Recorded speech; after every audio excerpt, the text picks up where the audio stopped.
I know a lot of people say, like the book is always better than the film, but that's not always the case. Like actually, right off the top of my head, I fished, la la la la.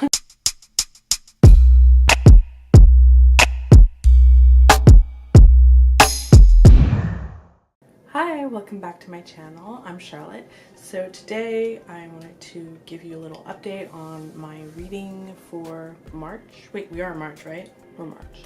Anyway, I haven't been updating for March, but I thought I was due for an update. If you want to know how I got this look too, I used all the products that I got from BoxyCharm this month, and it was a really fun, great box, and I'm really happy with what I got and with the look that I came up with. So I will link that video and you should go watch it.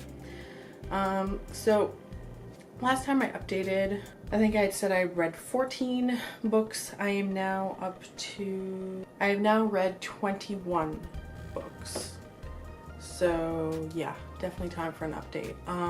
I've been avidly reading for the last month. So I did finish The Underground Railroad by Colson Whitehead, and I had mixed feelings about this book because throughout most of the book I was kind of bored and not really connecting to the main characters, which is unfortunate. But then I'd have moments where I was getting pulled in and I was like, oh, okay, this might be good. This might be maybe I'm missing something. But it was generally lackluster, and it wasn't because it was badly written. It was very well written, but I just wasn't pulled in or emotionally invested. Or I was, because of the nature of the topic. We're talking about people who are slaves and are trying to emancipate themselves. But beyond the subject matter, I didn't feel, I guess there was a lack of character development.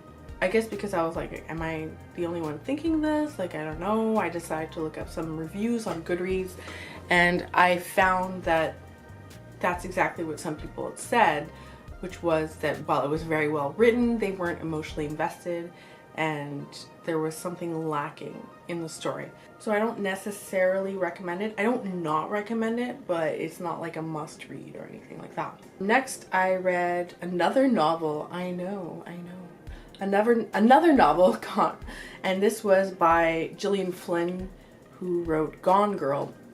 And I picked this up and I was really excited to read it because I loved Gone Girl, the film, which was based on the book. And I know a lot of people say, like the book is always better than the film, but that's not always the case. Like actually, right off the top of my head, Carrie by Stephen King, the film was much better than the book. I hated the book, and I like Stephen King a lot, and he has great novels, but Carrie to me was not one of them, and Carrie the film is a classic.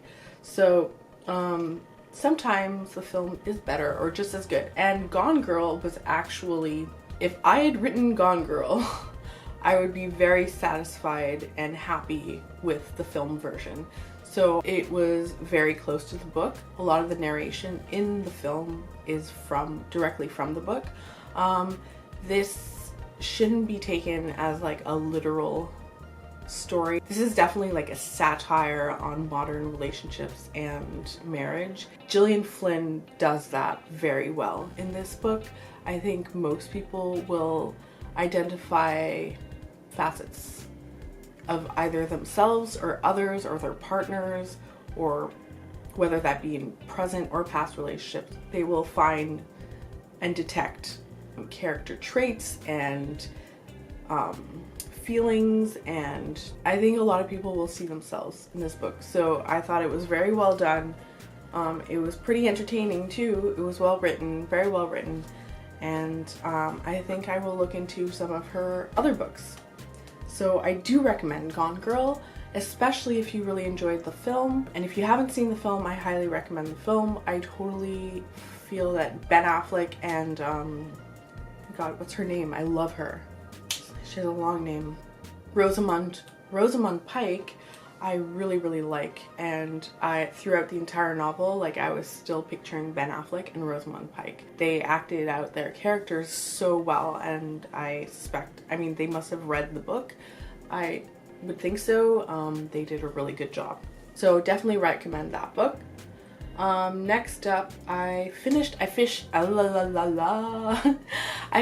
Fascism Warning by Madeleine Albright.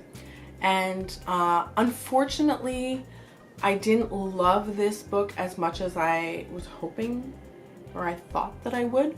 But I still thought it was very much, well, worth reading. I guess some things that stood out to me, I mean, I already said a little bit about it in my last read with me, so you can watch that, but I guess I could definitely like see her bias. I mean, she's a diplomat. She's a US diplomat. Like, she obviously has a bias. Like, she worked in government.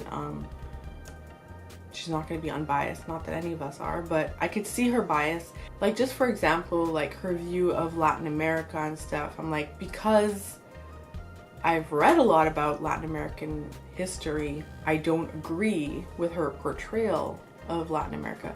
But not that she really went into depth, but that's exactly it. She doesn't really go in depth in certain things.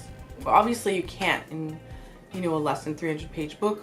You're not going to go in depth into all of world history, but I think she underestimated how much the US had a role in muddying up and messing up Latin American politics. That's a little big thing that stood out to me.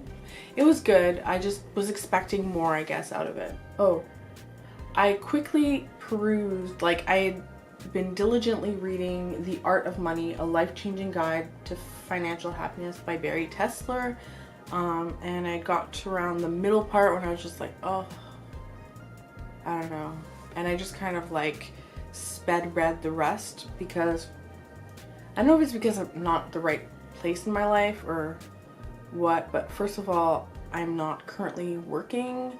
I just found it disempowering to read a lot of things about money when I'm like, I don't have that much financial power in my life right now. So I don't know, I just didn't really, I know that's the point of reading the book, but it just wasn't for me right now. She's very like into the spiritual aspects of mending the relationship you have with money and the narrative you have about yourself and money in your life. That might resonate for some of you. It wasn't a perfect match for me.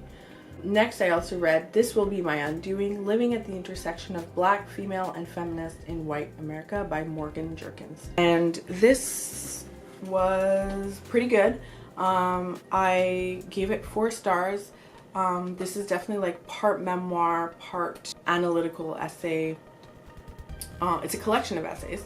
So it's part memoir, part analysis, and I'm very glad that I read it. I got more insight into the Black female experience in America from this one person, though, obviously, and she has a very specific voice. I enjoyed her book. I would recommend it. Next up, I also just most recently finished reading another novel called Dietland by Sarai Walker, Sarai Walker. And this is, again, a sort of satire, and as many mentioned in reviews as well, as it's kind of like more of like a call to arms. It's not supposed to be taken literally. Like, some people were like, oh my god, like they're killing men, these feminists and everything. It's like, but it's not supposed to be really taken literally. I thought it was quite good. I don't know that it's my favorite. I was looking forward to reading it because of all the reviews that made it seem like a very influential, compelling book, and it was good. It was daring in a lot of ways. It goes there. It tackles issues of diet culture, thin privilege. I recommend it. Anyway, those are the books that I've been reading, that I've been enjoying this month. Please subscribe to my channel. Please like this video.